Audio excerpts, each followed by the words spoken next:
Hey, what's up, guys? This is Irvin MoneyBags from Team OT to Pass, and today we are going to be opening up these new Stride deck sets for Shiranui and Luard. I decided to wait on the perfect time to open these up. So I'm gonna be opening both of these up in one video. All right. So without further ado, let's get right into it. Let's go ahead and start with Shiranui, because this one I've been looking forward to it the most. All right, so without further ado, let's see what we got inside here. Let me just zoom out a bit. There we go. All right. So as you can see here, wow, that looks very nice. I love the whole Shiranui Oboro and Mukuro in here. So we don't need this box, and we got the big bad boy right here. Awesome. Wow, this looks really nice, actually. And then let me see the side. Oh, it includes the new Batama clan symbol and the logo.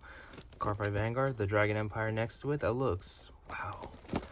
The purple really shines out on Shiranui. It looks really nice. All right, let's go ahead and open this up. I really don't want to damage this, so there we go. Nice, just like opening a new video game, right? All right, let's see what features has in store for us. Nice. And there we go. Wow, this... All right, now that we got the plastic wrap off, let's go ahead and open this up and see what lies ahead. Ooh, look at this, guys. So it does come with a playmat with Shiranui Oboro and the... Nice, that looks very nice. And you get some sleeves as well. That looks really nice as well. The top loaders for the ride deck. Wow. I'm assuming this one for right here, you put the crest on or something. But it looks nice though. Then we got the whole main deck. We'll be able to go through this. And last but not least, we also get a cool deck box. Wow. You know, these almost look like the ones that you see from almost at like Solemn Vanguards a bit, but this one's like a leather. It looks really nice. I like it. Nice. I'll be sure to use that for future references and all that. All right, now let's get that out of the way. All right, so let's get through a quick deck profile through Shiranui. All right, so we got Shiranui Oboro right here. That looks very nice. All right, please excuse myself. I just ate. I just ate some food. All right, so let's see what we got. So we got Shiranui Oboro. For the premium set, you get 4 of them being foiled. So it looks very nice. I like that.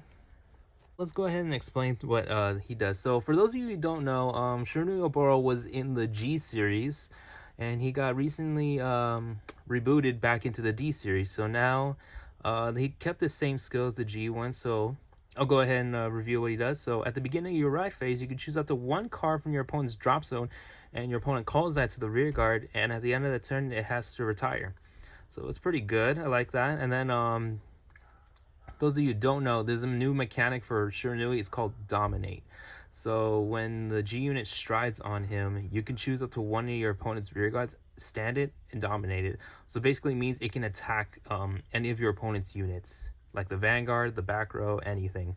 So that's pretty cool. And it gets power as well. And yeah, that's basically the gist of it. So if your opponent was planning on playing like no rear guard kind of thing, that's where his first skill comes in or something. Or you can always just swap it out with more powerful units that they have, just in case. And then next up, we got the grade 2 version, the Stealth Dragon Genkai. So when this guy gets rolled upon by Shiranui, Demon Stealth, of course, you can call this guy to rearguard, and if you call him, you soul charge 1.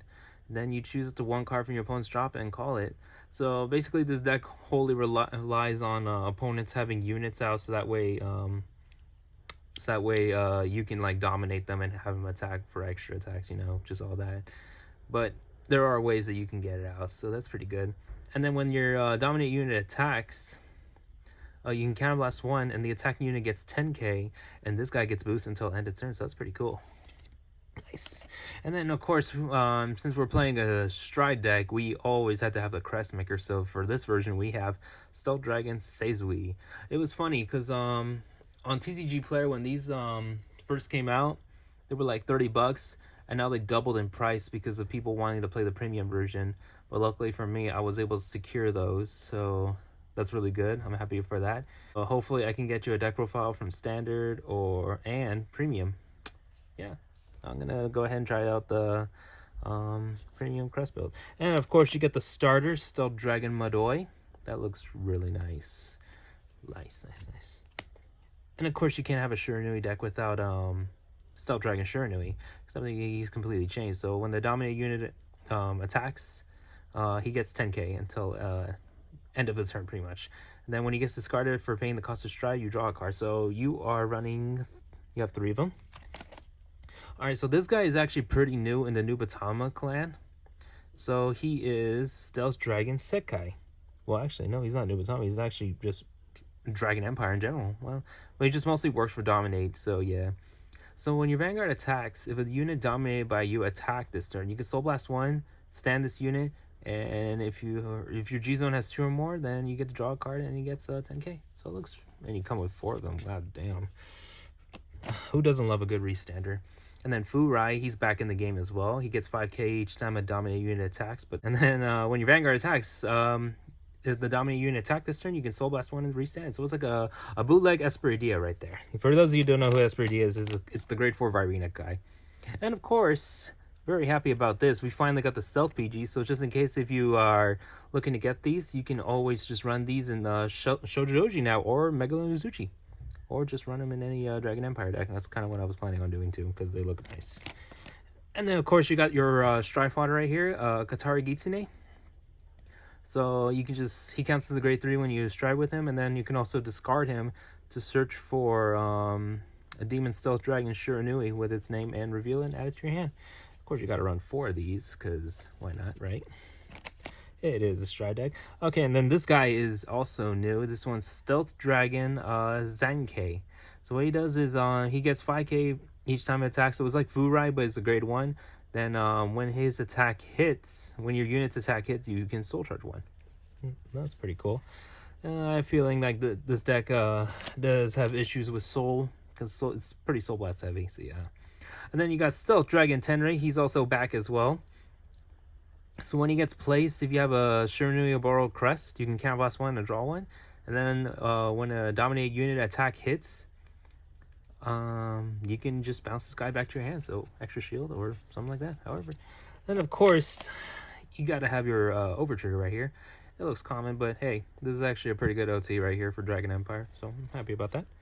Then next up we have for the stealth no, not stealth PGs, I already mentioned that. 4 of the stealth crits that you get from the festival booster, and then 3 draws also from the festival, and then 4 fronts, of course, and then 4 heals. Nice.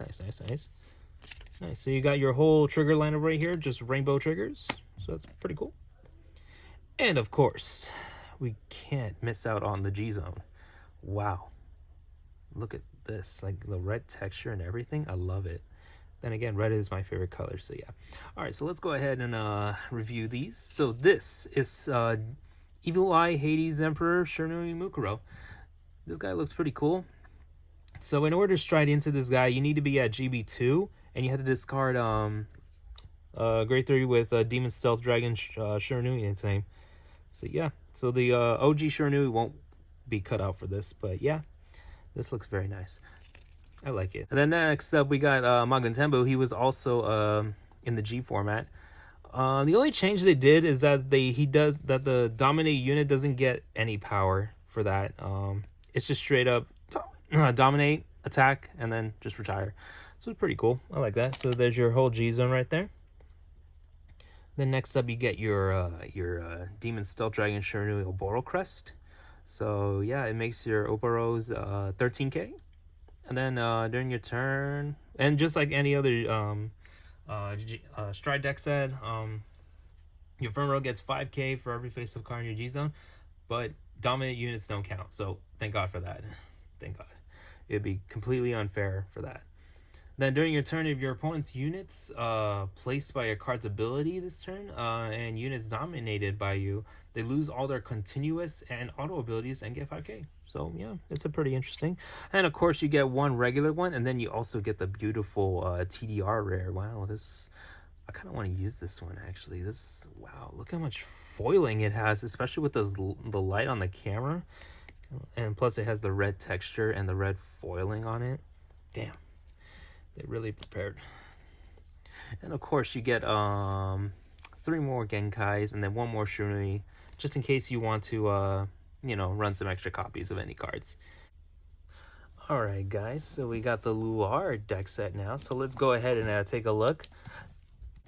Alright, so let's see what we got under this cardboard. We got, ooh, look at that, nice. So we got Luard and Dragstrider Luard. Wow, alright, let's go ahead and take this out of the box and throw it up there. Nice. So here it is. Has the Luard Stride deck set with the Shadow Paladin logo and the Keter Sanctuary logo right here as well. Nice. They did a really good job on this. Alright. And just like a new video game, you don't want to damage it. So let's go ahead and crack this open.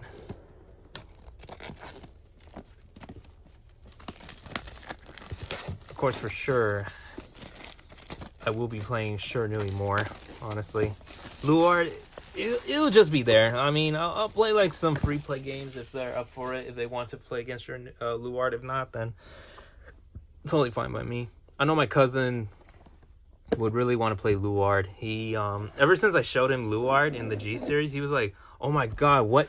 His art looks so nice." All right, now let's get into the contents right here. So we got the Luard playmat, of course, sealed. Oops, it's about to fall. Sorry about that. All right, and then of course you get the beautiful Luard sleeves. These look very nice, actually. And then you get the top loaders for the ride deck. That looks very nice. The deck itself, we'll go ahead and do a profile. And then we got the beautiful deck box as well. Nice. This looks very good. Nice. Go ahead and review the deck profile first. So of course you got your Dragheart Luard. Nice. And of course the deck has got to run 4 of them. So for those of you who don't know, also Luard was also in the G series. It was pretty popular too. I liked him. And I had fun playing with the deck. It was pretty good, pretty straightforward. So what he does is ritual. So this one's a mechanic for Shadow Paladin specifically for determining how many grade 1s you have in your drop zone. So for this in case, yeah, so we're gonna be running a lot of grade 1s because this is Luard, and the number next to it determines like how many grade 1s you at least need in your drop zone. So since this one's, for example, this one's Ritual 3, you need to have 3 of them in your drop zone. Alright, so let's go ahead and go through the skill first. So at the beginning of your ride phase, you choose 2 normal units from your drop zone and put it to the bottom of the deck, and then until the end of the turn, you may stride without paying the cost for the next time you stride. So the first skill is always gonna like go off no matter what. You're never gonna be like paying costs from your hand and all that. So it's really nice. I like that. And then when your G unit strides on top of him, you count +1 to retire one of your rear guards, and you call 2 grade 1 or less cards from your deck to the field. So it helps you get a full field, helps you get some units out, so it's really nice. And Drag Wizard Leofall, that looks very nice. Oh shoot, there's Drag Wizard Leofall. So what he does is when he gets rolled upon by a grade 3 with Luard in its name, you can Soul Blast 1 and draw a card. Then Drop Zone Ritual 3, when your grade 4 with Luard in its card name is placed on the Vanguard, you can discard a card and call him out. So that's why he's really good for like the first stride. When you have Ritual 3 already, you could just call him out and then use Luard's stride skill just to retire it, and then you get 2 free units like that. It's pretty nice. And then everyone's sought out Crest Maker as well. There's the Drag Wizard Niece.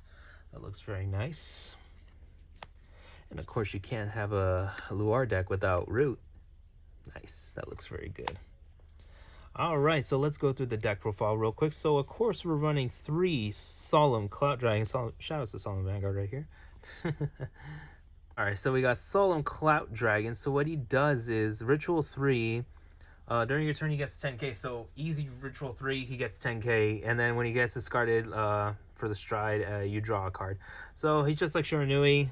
You just need a requirement in order to get the 10k. So yeah, it's pretty easy. And also Morfessa, she's also back from the G series as well. It's really nice. So in the drop zone, she also counts as a grade 1. That's really good, especially since Luard needs it. Luard needs a lot of grade 1s in the drop zone, like I said. So Ritual 3, when she attacks the Vanguard, if you have a Dragheart Luard Crest, she gets 5k. And if your G zone has 2 or more face-up cards, you can counterblast 1 and search your deck for up to 1 unit with a Ritual ability and call it out. As long as it's a different name from Morfessa. Yeah, so it helps you get an extra attack out there. It's really good. I like that. And of course, the favorite PG of the Luard series, we got Dragsaber Esras. Looks very nice. I like that. Deck comes with 4, and then it's Stride Fodder. Well, sort of Stride Fodder. You got Abyssal Owl. So what it does is just like in the hand, you could discard it to like search your deck for up to 1 grade 3 with Luard in its name and put it to your hand. Except he's not a Stride Fodder, he's a different card. So in the drop zone for Ritual 3, at the end of your turn, if you have a Vanguard with Luard in its name, you can bind 2 copies of these to countercharge 1. Next up, we have 4 of the Semias. I know this card is back from the G series as well. So what she does is on Ritual 3, if you have a Luard Crest, she gets 2k more, so she's a 10k booster. That's really good. And then GB1, when this unit is placed on rearguard, other than during the battle phase, if you have a Vanguard with Luard in its name, you look at the top 2 cards from your deck and you choose up to 1 card from among them and call it, and you put the rest on the bottom. And then at the end of the turn, if you call the card, you retire it. So it helps you filter out with the deck more, especially with how Luard works. So yeah, you might get your critical triggers faster. And then next up, of course, this one's a new feature on the Luard deck. This one's Preservation Angel. So Ritual 3, easy to get. This unit gets Intercept and 5k shield, so it's your 10k shield right here, so that's really good. I like that. And next up, we have the new guy as well. This is Luminosity Wizard. So what it does is Ritual 3, when placed on rearguard this turn, it gets 10k. Wow, that's pretty good. And then when it gets retired on rearguard during your turn, if you have a Luard Crest, you can soul charge 1, then choose one of your Vanguards, and it gets 5k. All right, nice. That looks pretty good. And of course, you gotta have the OT. Kind of wish we chose a different OT, but hey, we got the Keter one. Nothing wrong with that. And of course, you get the festival triggers. So you got the 4 crits right here, the 3 draws, 4 fronts, and 4 heals. All right, so there's your complete trigger lineup right there. Of course, you can make some changes. No one's asking you to play out from the deck box, but if you want, go for it. All right, and then we got the main guy right here as well, Drag Strider Luard, and as you can see from the font right here, it's like gold texture. I like that. So we got 4 Drag Strider Luards and 4 Drag Driver Luards. Let's go ahead and review Drag Driver first, because this guy, I love his art. I don't know about this one though. I kind of like the OG one better. It's just me, preferentially. Alright, so what he does is Ritual 3, when he attacks, you counterblast 1, flip a G unit, and you search your deck for up to 1 unit with a Ritual ability and call it to rearguard. And then you shuffle your deck. So pretty straightforward like that. Like no power increase, but hey, you get an extra attack. It's really good. And then of course, you got 4 Drag Strider Luards. Now this art looks very nice. I like that. Of course, it's going to be a bit hard to read the skill if I just lay it down right there. There we go. So he's at GB2, Ritual 7. In order to stride into him, you have to discard a grade 3 Luard in its name and stride into this. But the catch is, you can actually get over this with Luard's skill. With Luard's Ritual 3 ability, by just doing the free stride thing, you can bypass the first stride step skill. So you'll be able to stride into this easily like that. And now for a Ritual 7, so when this unit attacks, if you have 5 or more units with Ritual ability, until the end of battle, he gets 10k in a crit. Then you can retire 2 rear guards and discard a grade 3 card with Luard in its name, and it gets +1 drive, and your opponent cannot call grade 1s or greater cards to the Guardian Circle. So basically it shuts off PGs and it pressures them with a crit, so that's pretty devastating. The only way they can get over this is with Sanctitude or like Heavy Guard, unless I'm missing some other cards. But yeah, this I'm just trying to I'm just trying to show that it's like really cool, it's really good at like as it is. Nice. All right, the next up we got the Luard crest, but I think we want to show this off though. Wow, look at this. This looks very nice, especially how it's like SP treatment, and then you have like the texture like that. Wow, that's crazy. All right, so actually let's go ahead and read it off off of the regular one. I feel like the other one's too bright. So let's see. Just like all G units, just like all crest, your front row gets 5k for each face-up card in your G zone, and then at the end of your turn, if you stride without paying the cost this turn, for example Luard's skill, you could choose up to 1 critical from your drop and put it to the bottom of the deck. So they're trying to like make it like a substitute for the Belial Owl that we have. For those of you who don't know, Belial Owl was like a Luard crit that returned itself to the bottom of the deck if you have Ritual 3 at the end of the turn, and it was a critical trigger, which was funny. And then it was really good as well. It was sought out by every Luard player. But yeah, so this is like a good substitute for Belial, so I'm happy about that. Then next up you have 3 Drag Wizard Leofalls, and then 1 extra Solemn Cloud Dragon. And yeah, that's pretty much it right here. Alright guys, thank you guys so much for watching this unboxing. Make sure to comment, rate, and subscribe for more Team Ohana Pass videos. Hopefully we can get more matchups as well for you guys. I know there's been like a really big time delay on the videos and all. We've just been busy with life and everything, you know, work, personal life, family stuff, etc., all that. But hopefully we can get those videos to you soon, and hopefully we can feature these 2 new Stride deck sets, one for standard and for premium as well. So hopefully we'll get to that soon. And of course we'll be doing an unboxing for the Triple Drive booster case as well. Stay tuned for that as well. And yeah, that is pretty much it. Again, thank you guys so much for watching. Please make sure to subscribe for more Team Ohana Pass video. And Irvin MoneyBags from Team Ohana Pass signing out.